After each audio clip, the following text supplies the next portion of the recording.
Hello friends, good evening to all of you and welcome in my YouTube channel.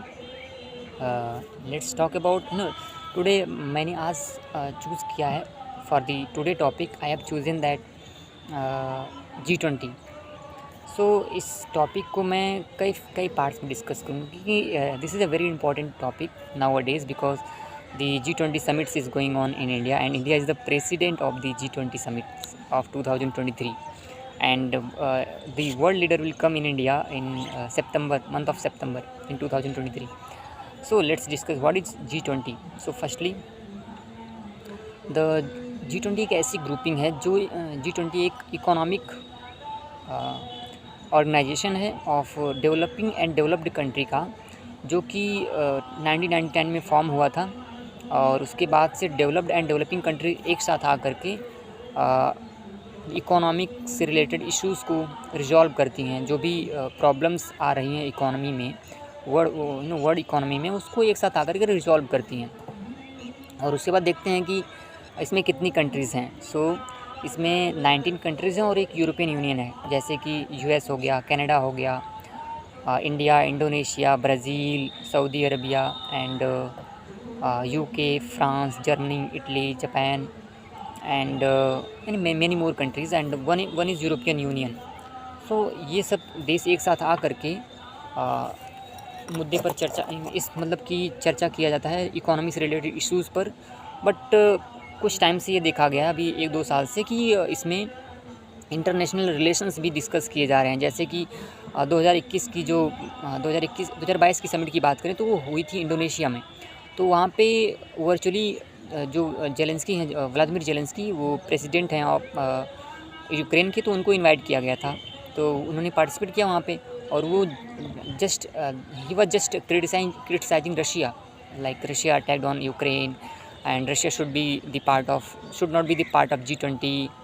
सो इन सब को देखते हुए उनको पता था कि Zelensky Vladimir Putin, the president of Russia, उनको पता था कि अगर Zelensky will join the meeting then he will criticise Russia. So before the G20 summit of 2022 he just denied that he will not join the summit and on the behalf of him his foreign minister Sergey Lavrov will join। तो उसके बाद तो कुछ समय से trend change हो गया है इसका। यहाँ पे रीजनल इश्यूज़ और इंटरनेशनल रिलेशंस भी डिस्कस किए जा रहे हैं। ओके, सो अब देखते हैं कि इसका एरिया ऑफ कोऑपरेशन क्या है। जैसे कि मैंने कहा कि मोस्टली इकोनॉमी से रिलेटेड चीज़ें डिस्कस करी जाती हैं कि अगर रिसेशन आ रहा है तो उसको कैसे टैकल किया जाए, और कोई देश अगर रिसेशन में जा रहा है, जैसे श्रीलंका भी रिसेशन में था, तो उसको कैसे how should he the country should be bring out from the recession, और उसको बेल आउट पैकेज कैसे उसको दिलवाया जाए IMF से या कोई और कंट्री, जैसे कि पेरिस क्लब हेल्प करे उसको। और उसके बाद ये लोग इन्वायरमेंट पर भी बात करते हैं और साइंस एंड टेक्नोलॉजी पर भी बात करते हैं और अदर रीजनल इश्यूज़ पर भी बात करते हैं। तो इस बार इंडिया के हाथ में प्रेसिडेंसी है और India is the president of G20 for the year of 2023। और इंडिया ने इस साल कई सारे इश्यूज़ पर जोर दिया है, जैसे कि इंडिया उभर कर आया है global leader, as a global leader of global south का लीडर उभर कर आया है। जैसे कि ग्लोबल जो साउथ है वो उसका रिप्रेजेंटेशन बहुत ही कम ऑर्गेनाइजेशंस में है। तो इंडिया ने सोचा है कि ग्लोबल साउथ को आगे बढ़ाया जाए, लेकिन प्रॉब्लम ये थी कि ग्लोबल साउथ की इश्यूज़ को कौन लीड करेगा। तो इंडिया ने इस रिस्पॉन्सिबिलिटी को लिया है और ग्लोबल साउथ की जो कंट्रीज़ हैं, अंडर डेवलपिंग कंट्रीज़, उन्होंने इसका समर्थन भी किया है। तो रिसेंटली इंडिया ने एक मीटिंग भी ऑर्गेनाइज करी थी इसके लिए। और उसके बाद इंडिया ने प्रपोज़ किया है कि अफ्रीकन यूनियन, जो कि अफ्रीकन कंट्रीज़ का एक यूनियन है, उसको भी इसका पार्ट बनाया जाए, इसको G21 बनाया जाए, ताकि जो साउथ अफ्रीकन कंट्रीज़ का इशू है उसको भी यहाँ पे रिजॉल्व किया जाए और साथ मिल करके एक प्रॉस्पेरस वर्ल्ड बनाया जाए। और उसके बाद इंडिया में जो मीटिंग हो रही हैं, कई जगह पर इसकी मीटिंग्स हुई थी, जैसे जम्मू एंड कश्मीर में हुई थी, और उसके बाद बेंगलुरु में फॉरेन मिनिस्टर्स की मीटिंग हुई थी, दिल्ली में हुई थी, बेसिकली इसका वेन्यू तो दिल्ली का गार्डन कोई है, I don't know the name, particular name, but Delhi में होगी इसकी। इन वो लाइक कह सकते हो आप, जो प्रेसिडेंट प्राइम मिनिस्टर हैं ऑफ द वर्ल्ड, उनकी वो लोग सितंबर मंथ में आएंगे दिल्ली।